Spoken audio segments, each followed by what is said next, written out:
Hello दोस्तों, स्वागत है आपका हमारा यूट्यूब चैनल ज़मीन की सच्चाई में।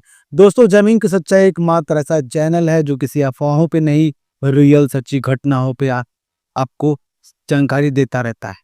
दोस्तों, आज हम ऐसा एक टॉपिक लेकर आ चुके हैं जिससे हर कोई एक आदमी परेशान, हर कोई वो इंसान परेशान है जो ज़मीन खरीदने वाला है। दोस्तों, कई बार क्या होता है, लोग खतौनी वगैरह जाँच करवाते हैं, उसमें देखते हैं कि पहले विवाद था, अब जो है अविवादित लिखा हुआ है, यानी कि विवाद खत्म हो चुका है। तो क्या वो ज़मीन लेना सही रहेगा? क्योंकि भाई विवाद तो था नहीं, अब पहले था अब नहीं है, तो क्या आप ज़मीन ले सकते हैं आप? ये सबसे जो है कि बड़ी परेशानी है कि वो ले सकते हैं या नहीं ले सकते, लेने के बाद क्या दिक्कत हो सकता है, उसी बातों पे आज जो है कि हम चर्चा करेंगे। हमारे टॉपिक ध्यान दीजिएगा और हाँ, अभी तक जिन भी लोगों ने हमारे वीडियो को लाइक नहीं किया है तो और चैनल को सब्सक्राइब नहीं किया है तो जल्द से जल्द कर दीजिए, क्योंकि ऐसी निष्पक्ष रूप से आपको बताने वाला को पूरे यूट्यूब चैनल पे कोई नहीं मिलेगा जो सच्ची घटना बताता हो आपको। ध्यान दीजिएगा दोस्तों, वीडियो को लाइक कर दीजिए, चैनल को सब्सक्राइब कर दीजिए, आप जल्द से जल्द और तुरंत कर दीजिए। हमारा टॉपिक ध्यान दीजिएगा, खतवनी में अविवादित लिखा हो तब भी ये गलती मत करना, गलती मत करना। ऐसी कौन सी गलती है, उस पर आज हम चर्चा करेंगे। जमीन लेने के बाद जो कि हम सभी पे पैसा खर्च कर रहे हैं, अपनी जिंदगी भर एक कमाई लगा रहे हैं, उस जमीन को खरीदने के बाद हमको कोई दिक्कत हो जाती है, सोचिए आपके पैरों तले से जमीन खिसक जाती है, हार्ट अटैक आ जाएगा, आप मर जाएंगे। कई लोग तो मर भी जाते हैं भाई साहब। हमारे जो सब्सक्राइबर है जो उन्होंने अपनी ये बात में बताई है कि विवादित वाली जमीन हमने ली थी, वो तो बेचारे मर चुके हैं, अब उनके बच्चे हैं, उनके बेटे हैं जिन्होंने हमें ये कहानी बताई, वो अपनी पूरी उसी को ध्यान में रखते हुए हमने ये टॉपिक चुना है। ध्यान दीजिएगा दोस्तों, हमने हमेशा की तरह कुछ टॉपिक लिख रखे हैं पहले से ही। अगर आपके इसके अलावा भी कुछ कोई अगर बात तक कोई करना है आपको, आप मुझे कमेंट बॉक्स से मैसेज कर सकते हैं, अपने कमेंट कर सकते हैं, कोई भी दिक्कत होगा मैं उसका जवाब जरूर दूंगा। अगर मान लीजिए कि मुझे लगेगा कि मैं आपका कमेंट बॉक्स में अच्छे से जवाब नहीं दे पाऊंगा, आपको समझा नहीं पाऊंगा, तो मैं आपको वीडियो के माध्यम से जरूर समझाऊंगा। ध्यान दीजिए दोस्तों, हमारा पहला क्या, अविवादित शब्द का असली मतलब क्या है? अविवादित का शब्द का असली मतलब क्या है? एक कड़वा सच, ध्यान सुनिए। अगर खतौनी में लिखा है तो समझ जाइए कि इस जमीन पर कोई भी केस नहीं है, लेकिन इसमें हिस्ट्री में इसके पिछले वक्त में किस पे पहले केस था जो कि इस वक्त मौजूदा हालत में नहीं है। यानी कि राजस्व विभाग के रिकॉर्ड में इसमें कोई शब्द अविवादित शब्द का मतलब है कि कोई केस नहीं है, लेकिन पहले था।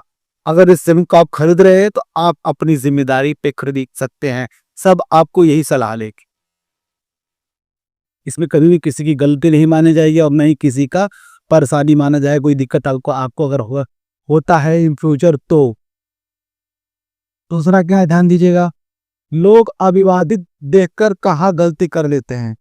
लोग जो है अक्सर एजेंट को बाद में एजेंट जो होते हैं अपने बात में घुमा लेते हैं, हम कन्विंस कर लेते हैं कि भाई साहब इसमें पहले केस था, आपको हम सच्ची बात बता रहे हैं, इधर से बोलेगा, आपको हम सच्ची बात बता रहे हैं, हम कोई झूठ नहीं बोलते हैं, हम सच बोलते हैं, सोचते कि दो पैसा कम कमाएंगे लेकिन सच बता कमाएं।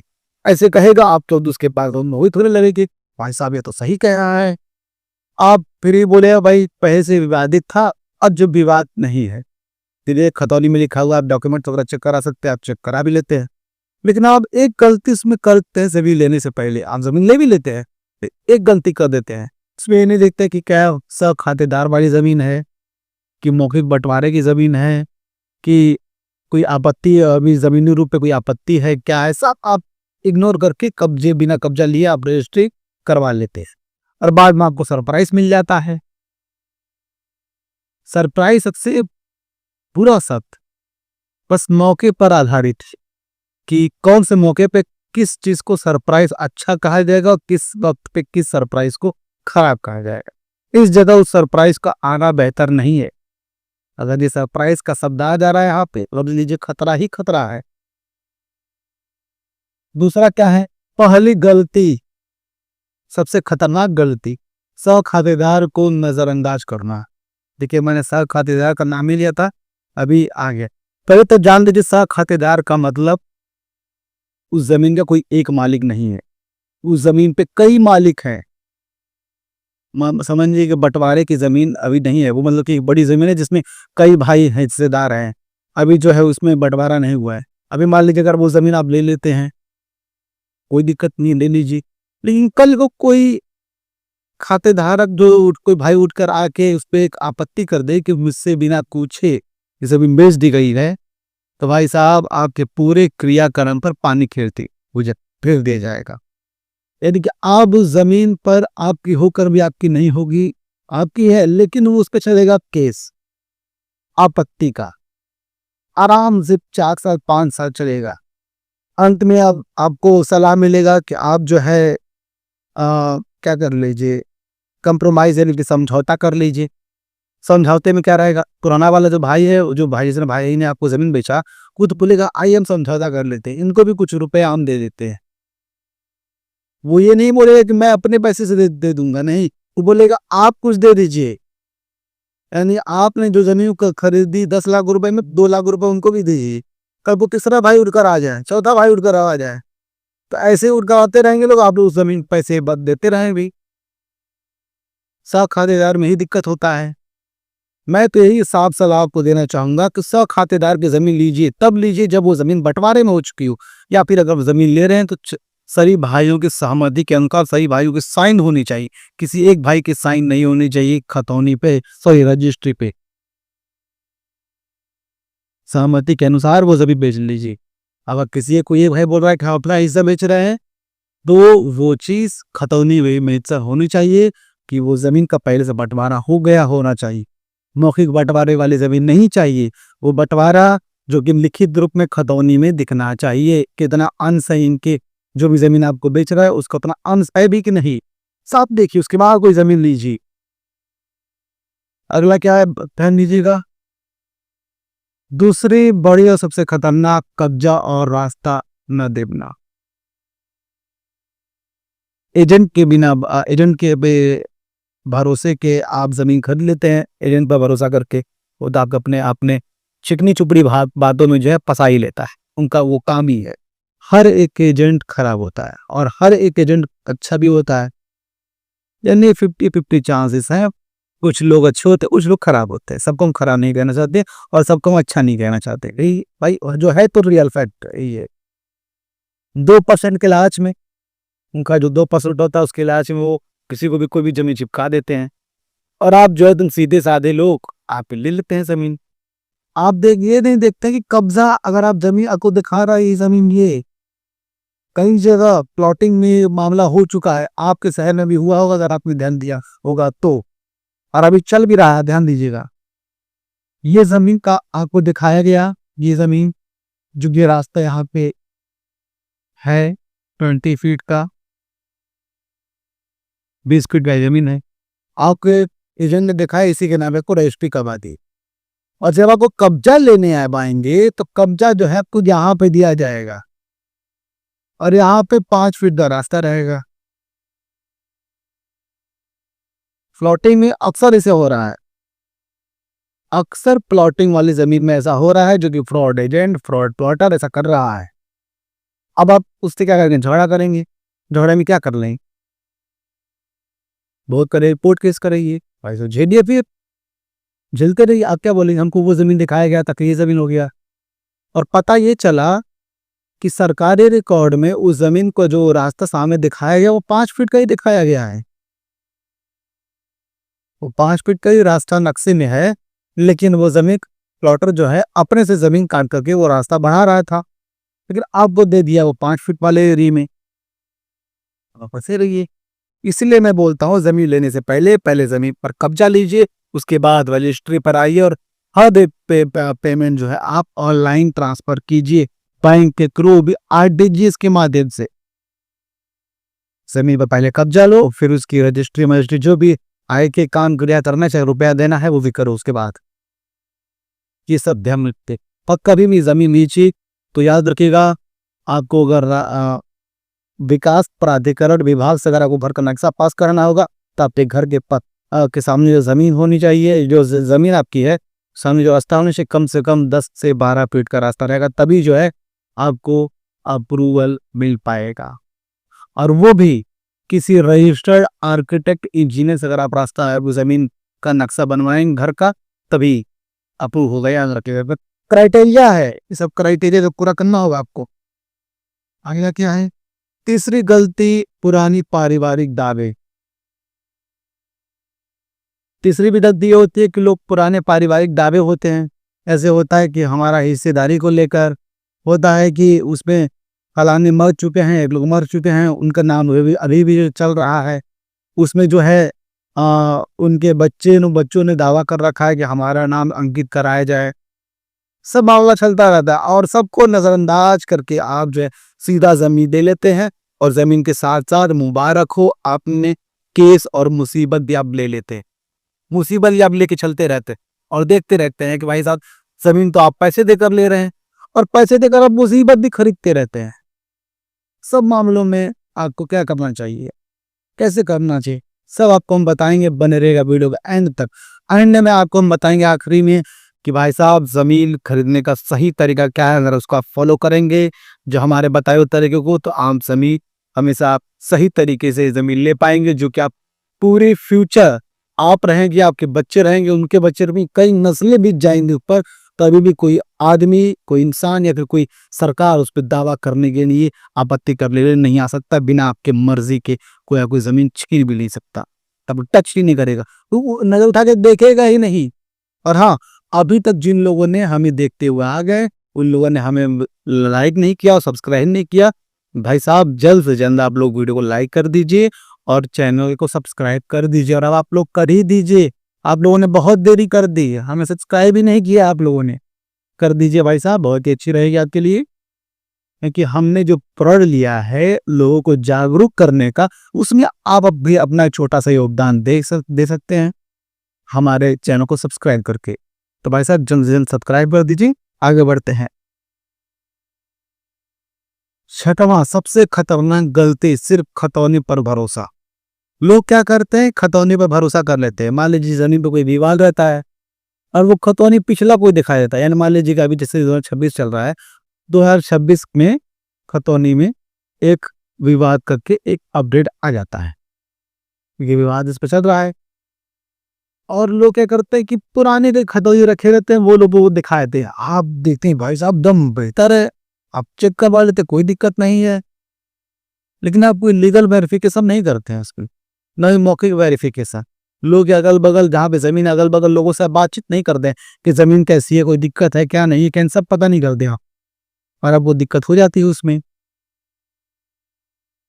आप जमीन वही खतौनी को पर भरोसा करके जमीन ले लेते हैं और आपको अचानक पता चलता है जब आप कब्जा लेने जाते हैं, तो उस पर देखते हैं आपको कोई भी कब्जा लेने नहीं देगा। उसके बाद चलता रहता है, झगड़ा चलता रहता है। हमको मारेंगे, दो तमाचे लो, दो पटाखा खाएंगे, अब ब्या सब सब पट्टी साइड ले लेंगे। बाद जाकर क्या करेंगे, आपकी 100 नंबर 112 नंबर आप जो डायल करेंगे, पुलिस की जीप बुलाएंगे, पुलिस आएगा, वो देखिएगा भाई से तो पहले से भी बात चल रहा था, वो तो अपने हाथ खड़े करके चल देगा, आप सुनते रहिए। अब आपको हम बताएंगे, अगर आप कौन सा ऐसा तरीका है जिसको अगर आप फॉलो करेंगे तो आप अपने सपनों का आशियाना बना सकते हैं उस जमीन को लेकर के, आपको बताएं। और हाँ भाई साहब, वीडियो को लाइक और सब्सक्राइब कर दीजिए जल्द से जल्द, क्योंकि आपको हमारे जैसा इंफॉर्मेशन कोई नहीं देगा। पूरी यूट्यूब की हिस्ट्री हमारे जैसी सच्ची बातें नहीं बताएगा, हमारे जैसी सच्ची जानकारी नहीं देगा, हमारे जैसे सच्ची न्यूज तक नहीं देगा, पत्रकारिता तक आपको नहीं बताया जाएगा। कि सिर्फ आपको गुमराह किया जाएगा कहीं और चैनल पे, गोदी मीडिया हो या फिर गोदी कोई चैनल हो। हम किसी भी चीज का प्रमोशन नहीं करते, प्रमोट नहीं करते किसी भी चीज को, जान लीजिएगा। आपको लेना है खतौनी,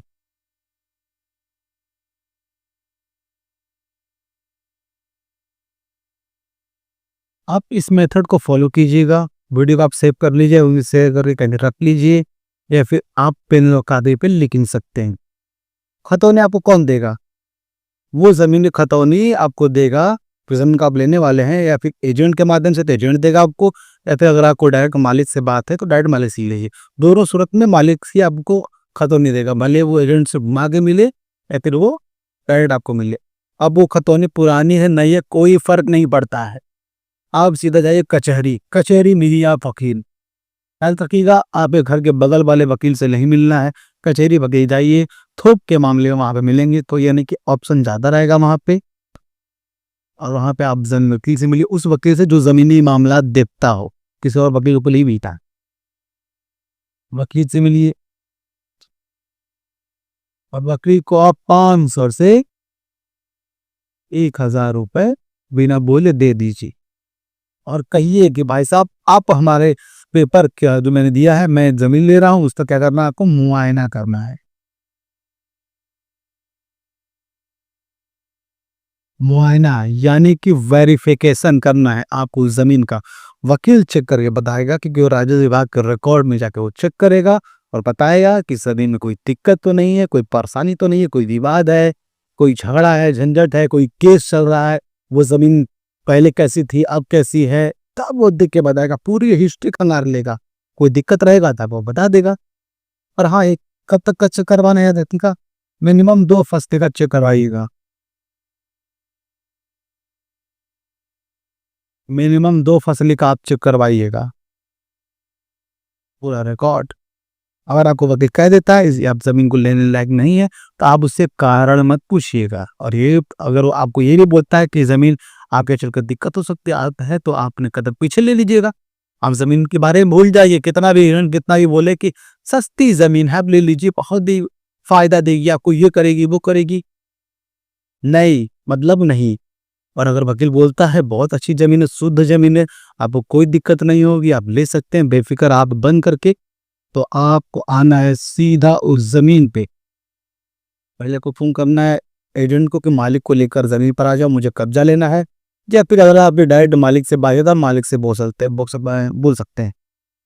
तो आप उस जमीन पर आइए और लीजिए कब्जा।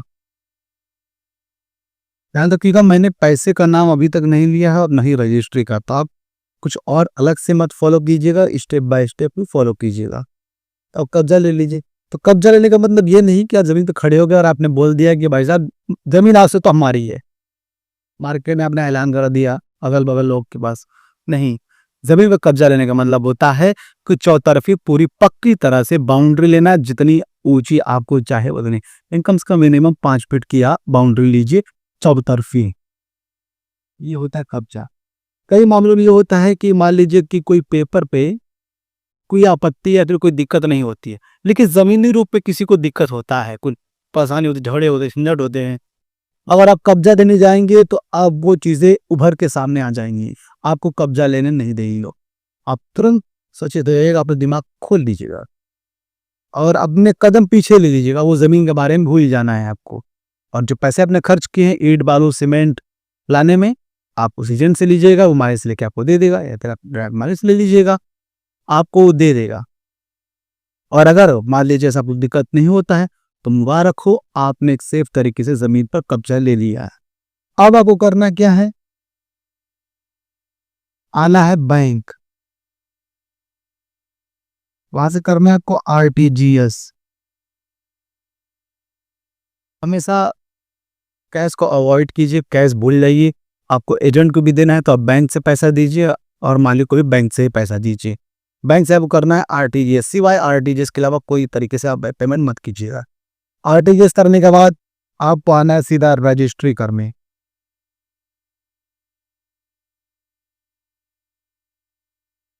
और रजिस्ट्री करने के वक्त ध्यान दीजिएगा, आपके जो भी नाम है, अक्षर हैं या फिर मात्राएं हैं, आपकी जो आईडी पे वो नाम है एग्जैक्ट वही नाम आपके डॉक्यूमेंट्स पे भी होना चाहिए, इनके रजिस्ट्री पेपर पे उतना ही चीज दिखाना चाहिए, ना कुछ ज्यादा ना कुछ कम, अम्मा ही कुछ अलग।